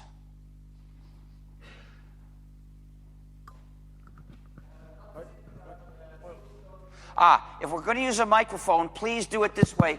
No, don't bring the microphone to people. Stay here and keep the microphone, and people can make a line to ask questions. Believe me, this works much better. So what do you think about source code that runs in a private data center, like in Google's data center? Sorry, source code what in a private data center? I can't understand your words. What do you think about, for example, Linux that runs at the Google data center that is modified but never republished? Oh, well, okay, he's talking about Linux, the kernel that Torvalds wrote. People have a right to do that. That's part of the 4 freedoms. You know, freedom 1 is the freedom to study the source code and change it to make it do what you wish. And then freedom 3 is the freedom to redistribute copies of your version when you wish. But none of these 4 freedoms is an obligation. None of them is a requirement. It's the freedom to do things as you wish, not a demand that you do them. Now, there might be cases where I would say that for other reasons, some software you've developed would be such an important contribution to humanity that it's wrong for you to refuse to contribute it. But that's not part of the idea of free software. The problem I see here is that if you create a software with a client... There is no such thing as a software. The word software refers to a substance. Okay, if you... It's like poetry. If you write a program that runs on a PC and that uses some GPL licensed library, then you have to open source it. But no. I don't do open source. Open source is the term used by people who disagree with me. And that's not what the GPL requires. The GPL says that you have the freedom to distribute copies of your modified versions if you wish.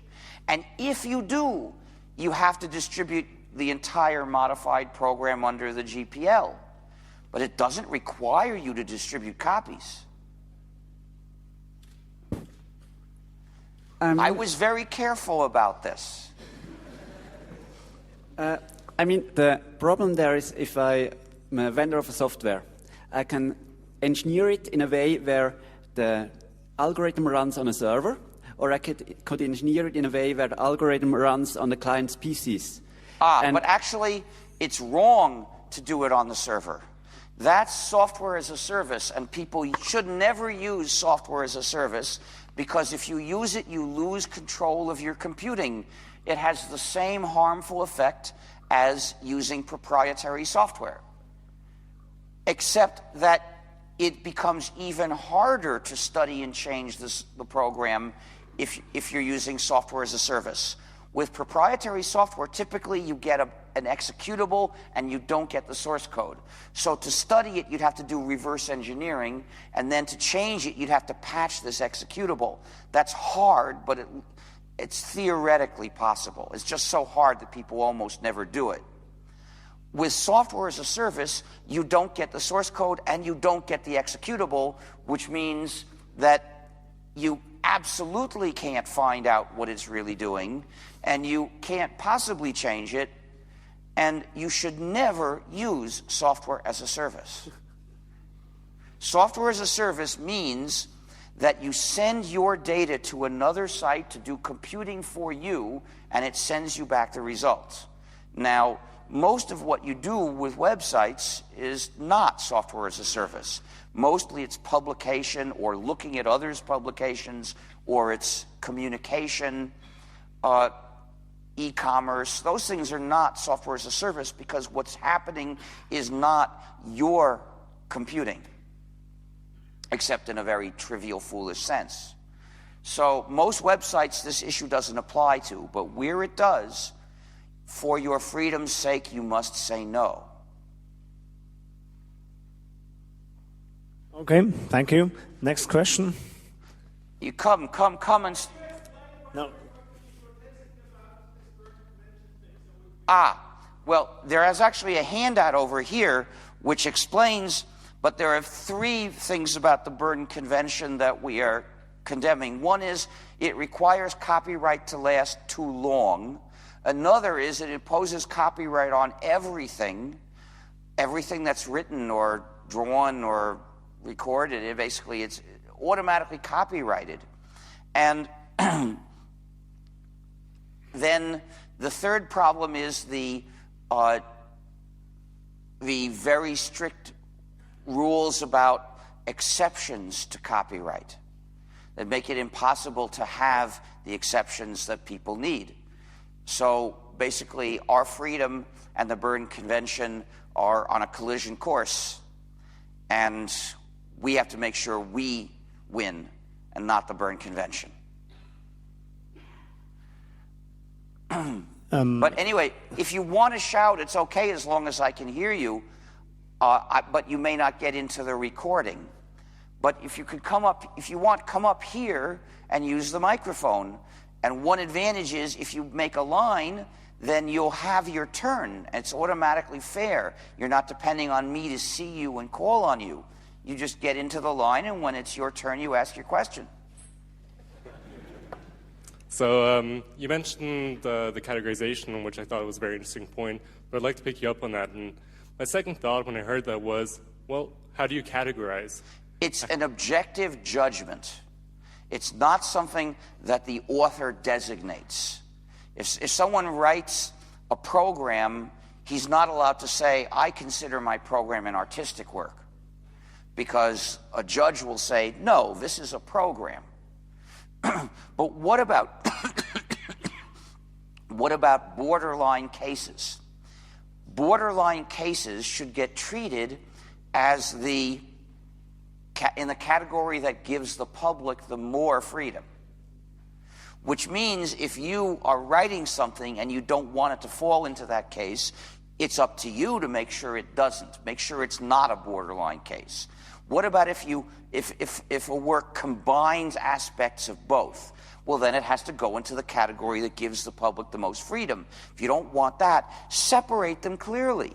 And then one part, say, can be a work of functional use, and another part can be art, and each part gets treated as what it is, if you've made a clear separation that can be used.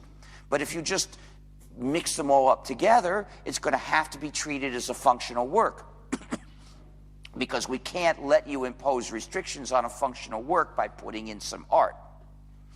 So how does the judge decide on what category it should be in? So the example is there's no need to answer that here. Okay. I thought you had a This is what judges are for.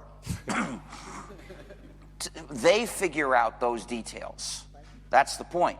So an example would be maybe a text font, which you mentioned is clearly a functional use, but I've seen fonts which I'd clearly say are works of art. Well, yeah, those are probably display fonts. That's why I said text fonts, because display fonts are a somewhat different issue. So yes, I agree.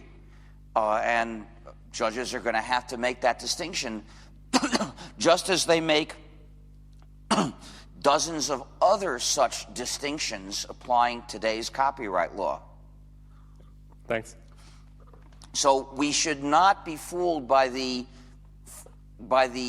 dishonest argument that there can't be any distinctions.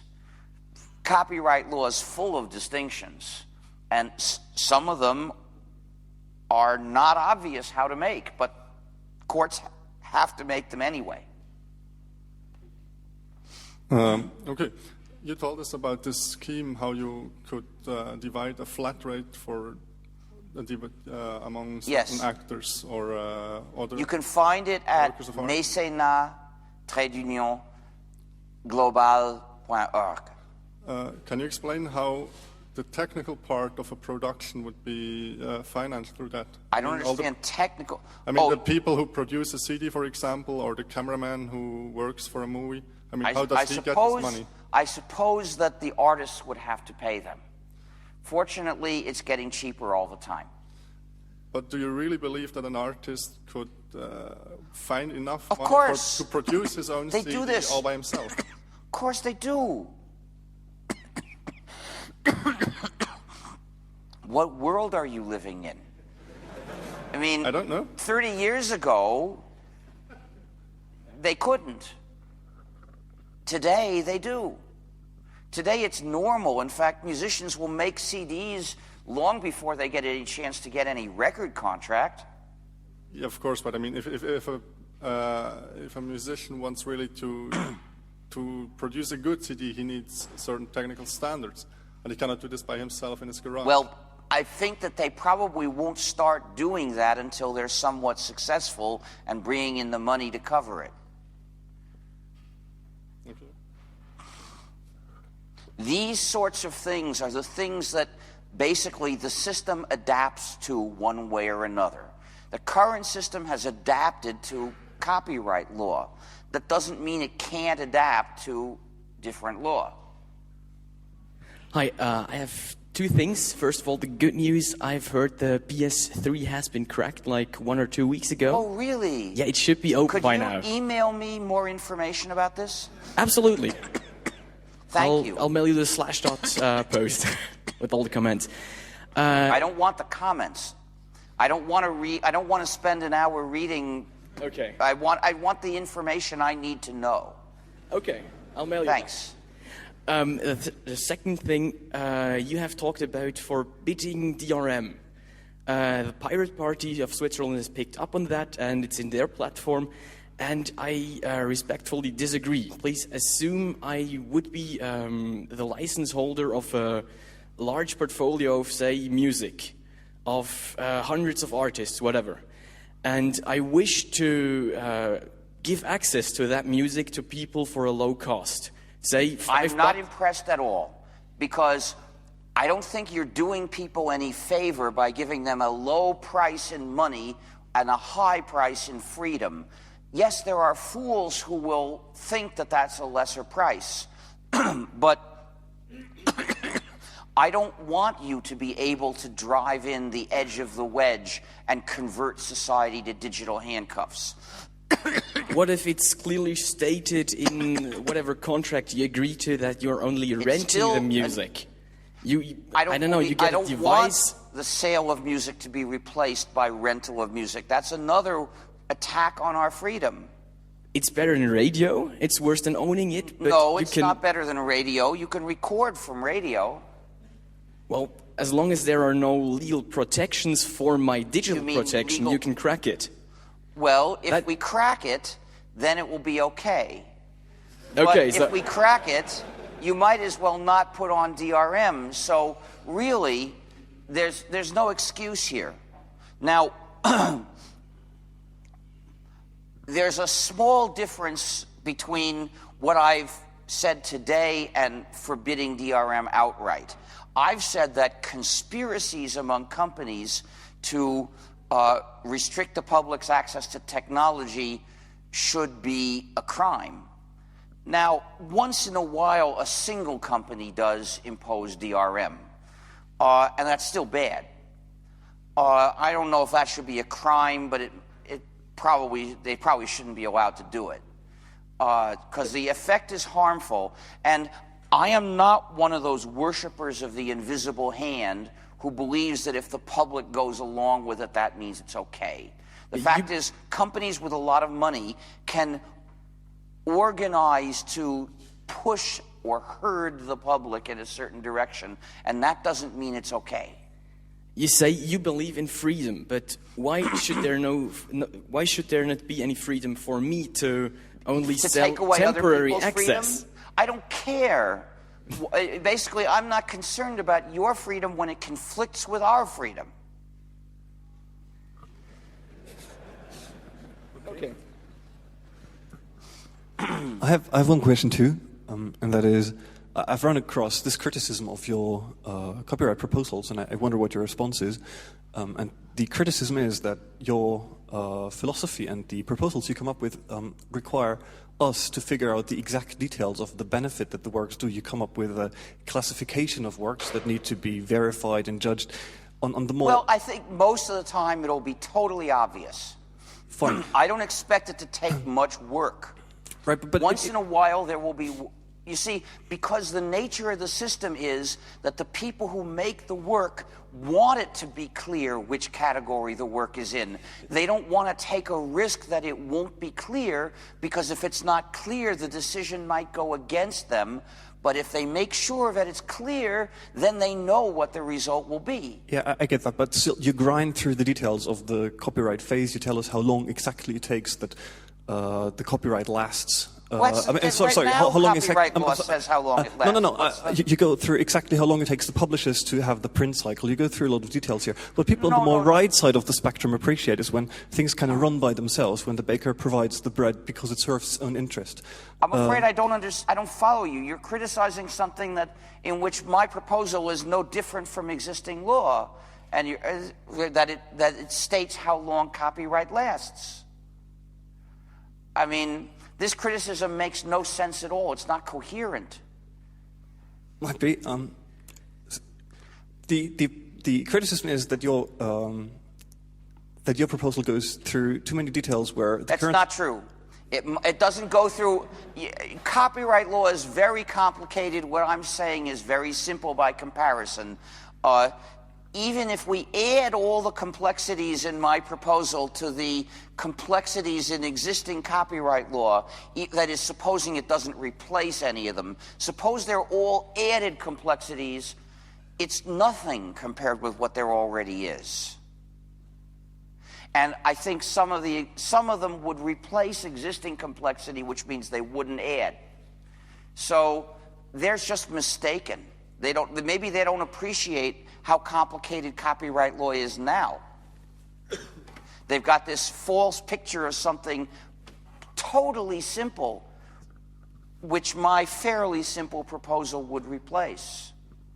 And then they're putting the priority on the wrong thing, which is absolute total simplicity rather than getting good results. I'd like to pick up on a comment that you made that one should never use software as service. And I'd like to make a parallel with a couple of other things you've actually mentioned as good things, like when in the printing press age, the printing press service was a good thing for the author. And also you mentioned that if I have an object in my hand, there's no obligation of the vendor to actually sell me all the blueprints of that object. And so in that sense... No, actually I didn't say anything about that. No, what I said was that... It would be great if you could let me finish the sentence. But I didn't say that. Well, you didn't say it's a mandatory thing. So now I would like to get you clarify on this. Well, why? Okay, I don't particularly care whether he sells me the blueprints because there's nothing useful I can do with them. If I get a program, I could change. If I get the source code of the program, I could change that. And even if I didn't know how to program myself, I could hire someone else to change it for me, and then you can compile the changed source code into an executable I can run. But there's no way to compile a changed blueprint into a modified product I can use. And because of that, the blueprints are not as useful as the source code is. Now that may change someday, and if it changes someday, my conclusion will change too. If someday we have assemblers that we use to make all the physical objects we use, and these assemblers are controlled by plans, then yes, it'll be vital for those plans to be free and for us to get the plans to our objects, just as we now demand the source code for our software.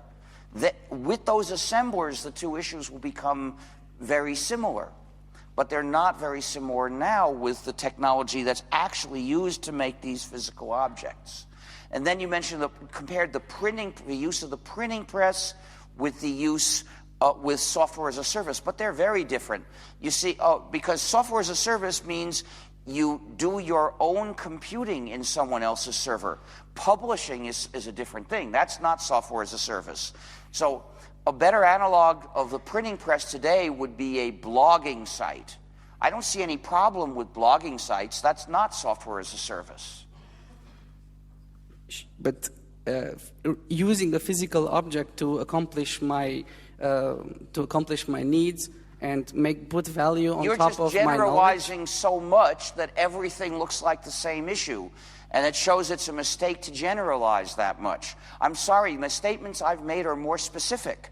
I don't have anything to say at that totally general level because all the relevant details about which I'd want to comment are lost when you abstract that far.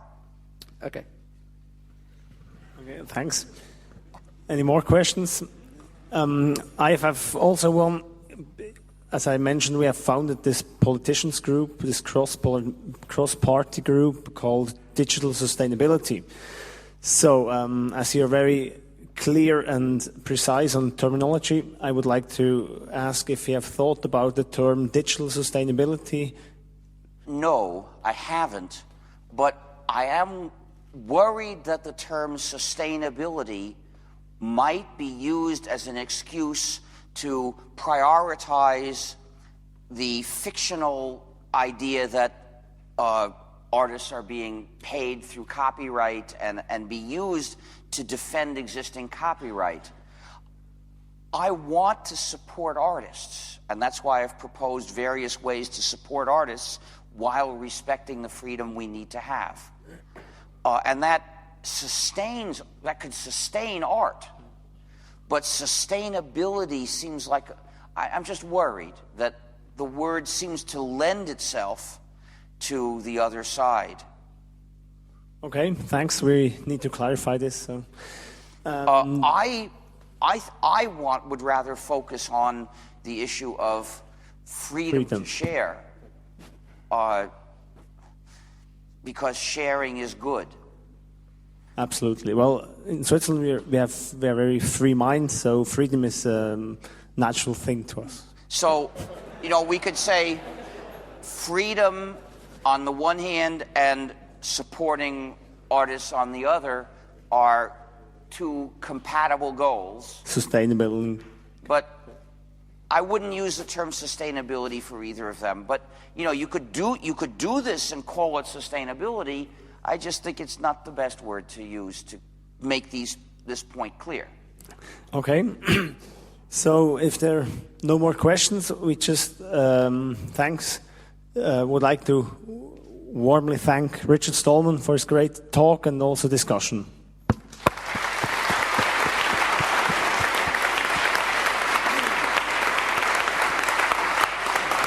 So, please take the stickers. These stickers are gratis. Please take as many as you know how to make good use of. That's what they're for, to be taken and used. Okay, just before you leave. Yeah. And then there's the protest that we're going to have.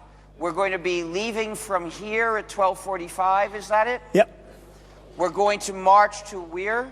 Waisenhausplatz, it's called, and then we see who is there, the press. And then we give out handouts, and we have some signs. Exactly, the signs. It's a protest against the Bern Copyright Convention. When I was invited to give a speech here, I realized I couldn't come here and fail to protest this unjust treaty. Exactly. So the Bernese PhD students were very active. They created nice protest banners. So please take a picture. And we will march through Bern to protest against the Bernese Convention. So please stay here until 12:45 and then we will leave. See you later.